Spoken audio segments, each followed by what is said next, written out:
రాజకీయ విశ్లేషకులు. Good evening Pullarao గారు. అంటే ఇవాళది కొత్త అంశమేం కాదు, పార్టీ ఫిరాయింపులకు సంబంధించింది. ఎవరికి వాళ్ళు అధికారంలో ఉన్నా అధికారంలో లేనప్పుడు ఇట్లాంటి ఆర్గ్యుమెంట్లు నడుస్తుంటాయి. ఇది మొదటి కేసు కాదు, చివరి కేసు కూడా కాదు. అనేక సందర్భాల్లో స్పీకర్ కార్యాలయాలు కూడా ఏ రకంగా రాను అవి ఎట్లయినాయి ఏంటి అవన్నీ మనం చూస్తున్నాం.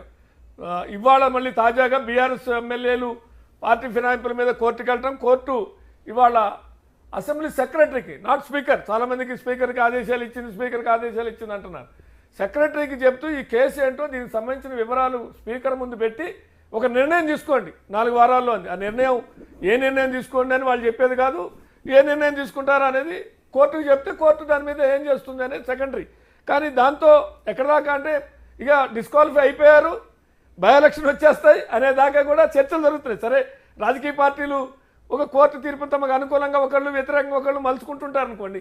కానీ దీన్ని ఎట్లా చూడాలి అనేటువంటిది అసలు ఓవరాల్గానే దేశంలో జరుగుతున్న పరిణామాల నేపథ్యంలో ఇవాళ తాజాగా తెలంగాణలో పుల్లారావు గారు ఒకటి మెయిన్ థింగ్, ఇంపార్టెంట్ థింగ్, 1985 అప్పుడు ఈ బిల్లు పాస్ చేశారు. ఇది బిల్లు మంచిదా లేదా చెడ్డదా, దేశానికి కావాలా ఆలోచించకుండా 400 ఎంపీలు 500 చిల్లర్లో ఉన్నప్పుడు రాజీవ్ గాంధీ బయటతో అంత మెజారిటీ ఉన్న వ్యక్తి ఆయన ఆ పక్కన ఉన్నవాళ్ళు భయపెట్టి పాస్ చేశారు. ఇది సరే, మన మిత్రులందరూ బాగా మంచి లీగల్ ఇన్పుట్స్ ఉన్నవారు, ఎక్స్పీరియన్స్ ఉన్నవారు, దానికి ఏం నేను కాదు అని ఇంకో కొత్త ఆర్గ్యుమెంట్ ఇచ్చేది లేదు.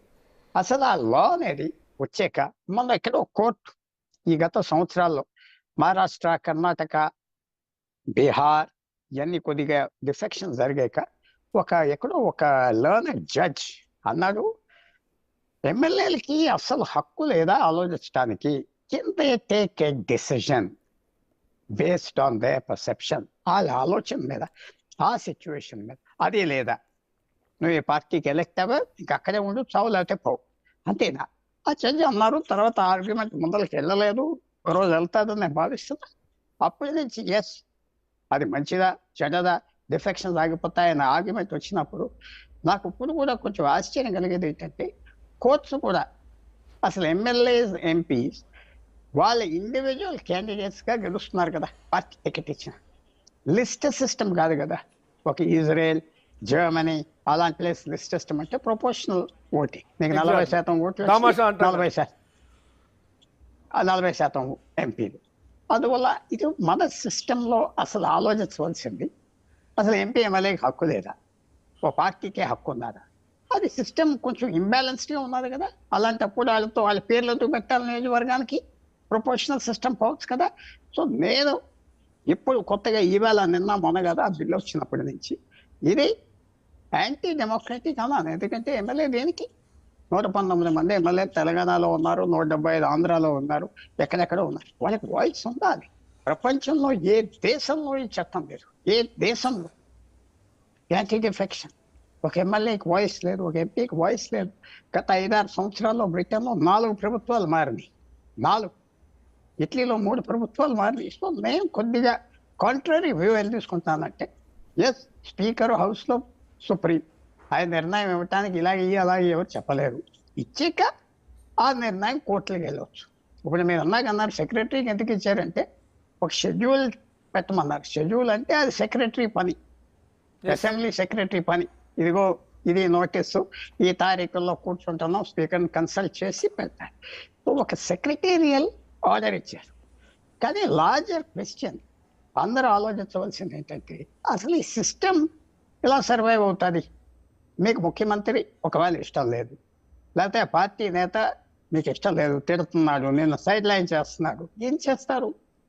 అది ఆ ఆలోచన ఇప్పటి వరకు నాకంటే పెద్ద బుర్రలు ఆలోచించి చెప్తే బాగుంటుంది. అసలు ఇది డెమోక్రసీయా, పార్లమెంటరీ డెమోక్రసీయా? భారతదేశం ఒక్క దేశానికి పెట్టారే, బంగ్లాదేశ్ పెట్టలేదు, పాకిస్తాన్కి లేదు, అమెరికాలో లేదు, ఎక్కడా లేదు.